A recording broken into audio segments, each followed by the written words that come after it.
Antony believed fear was respect. At 19, living in a crowded hostel far from home, he walked like the corridors belonged to him. Tall, sharp-tongued, and fueled by unchecked anger, Antony enjoyed intimidating others. He laughed loudly, mocked freely, and never apologized. Rules didn't scare him. People didn't matter to him. The hostile boys avoided him. Let him be, they whispered. He's dangerous. Antony mistook silence for weakness. One evening, the hostile common room was noisy laughter, music, teasing. A group of boys sat together, joking after a long day. Among them was Daniel, quiet, hard-working, respectful. He kept to himself, focused on studies, and avoided trouble at all costs. Antony walked in already irritated. No reason, no trigger, just anger searching for a target. Turn that noise off, he snapped. Daniel calmly replied, Bro, we'll lower it, no problem. That calmness offended Antony. What did you say? Antony stepped closer. Don't teach me manners. Before anyone could react, Antony shoved Daniel hard. The room froze. Antony, stop it, someone shouted, but Antony didn't stop. Blinded by ego, he grabbed Daniel by the collar and slammed him into the wall. Daniel fell, hitting his head badly. Blood appeared. Screams followed. The warden rushed in. Ambulance sirens followed. Daniel was taken to the hospital unconscious, critically injured. The hostel fell silent. Antony stood there, breathing heavily, his arrogance finally cracking. He hadn't just fought, he had destroyed a life. Doctors later confirmed. Daniel survived, but with permanent damage. His studies ended, his future shattered. Police were involved. Antony was expelled immediately. Legal action followed. His parents arrived shocked, ashamed, broken. For the first time, Antony saw fear in his own reflection. But the story didn't end there, because while Antony tried to move on, someone else was silently preparing for revenge. Someone who had lost everything. Antony did not go to jail. That fact haunted Daniel's family more than the injury itself. Connections, money, apologies, everything came together to soften the punishment. Antony was expelled from the hostel and university, banned from returning, and forced to attend anger management counseling. The police case was quietly settled. Legally, Antony escaped. Morally, he did not. Daniel woke up weeks later in a hospital bed, unable to move one side of his body properly. His speech was slow.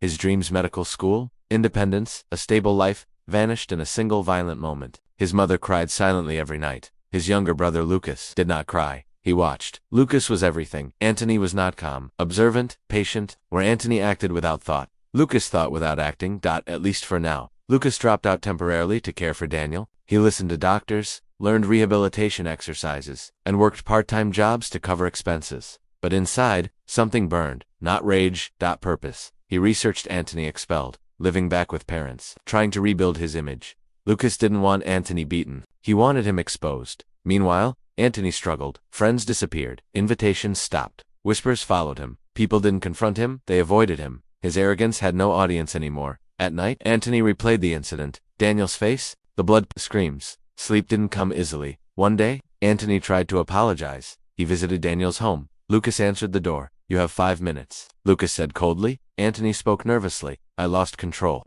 I didn't mean. Lucas interrupted him. My brother lost his future, he said quietly. You lost comfort. Antony had no reply. The door closed. From that day, Lucas began his plan. He contacted hostile authorities, gathered witness statements, collected medical reports, built a digital record of the incident, everything that had been buried. He shared Daniel's story publicly, not with anger, with truth.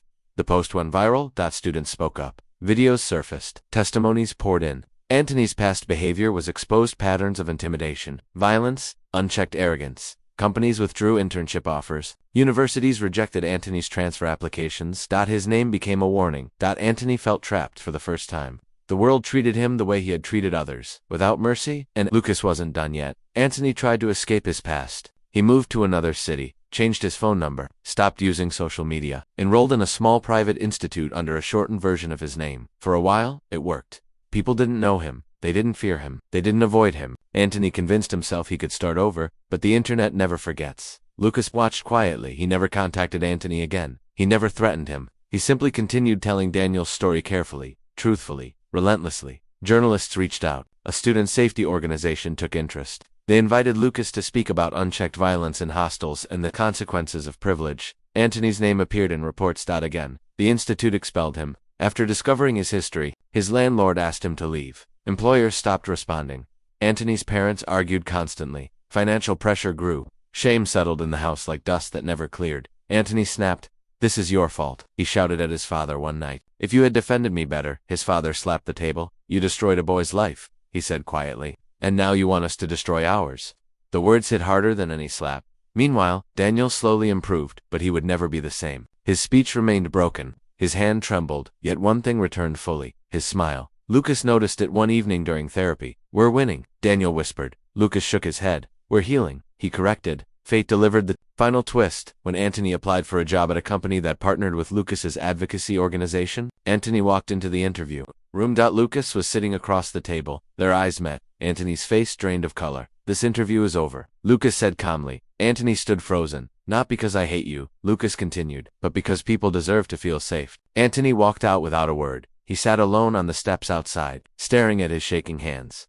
For the first time, he understood power had never been his. It had only been borrowed and it was gone. But the story still needed closure. Time did what punishment could not. It taught Antony the cost of his arrogance. Years passed, the world moved forward. So did Daniel, slowly, painfully, but bravely. He learned to walk with support. He learned to speak clearly again. His dreams changed, but they did not die. With Lucas's help, Daniel began mentoring students about anger, bullying, and self-control. He spoke not as a victim but as a survivor, and people listened. Lucas's advocacy group grew into a national student safety initiative. Hostels adopted stricter rules. Violence was reported faster. Silence broke. Antony watched from the sidelines. He worked small jobs, lived quietly, avoided conflict. The boy who once ruled corridors now avoided crowds. One day, Antony attended a public seminar on hostel safety. Daniel was the speaker. Antony sat in the back. Unseen. Daniel spoke slowly, his voice steady. "I was hurt by someone who thought anger was strength," he said, "but real strength is choosing not to become what hurt you."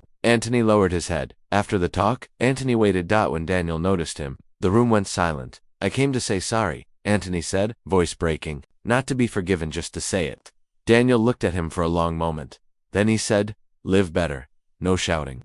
No revenge blow. No victory cry. Just truth." Antony left the hall changed. Lucas watched from a distance. His revenge was complete. Not because Antony suffered, but because Antony understood. Years later, Lucas wrote a book about the incident, not naming Antony, not glorifying violence, but teaching consequences. Daniel lived a quiet life filled with meaning. Antony lived with humility. And the hostile corridors where arrogance once ruled became places where silence no longer protected cruelty.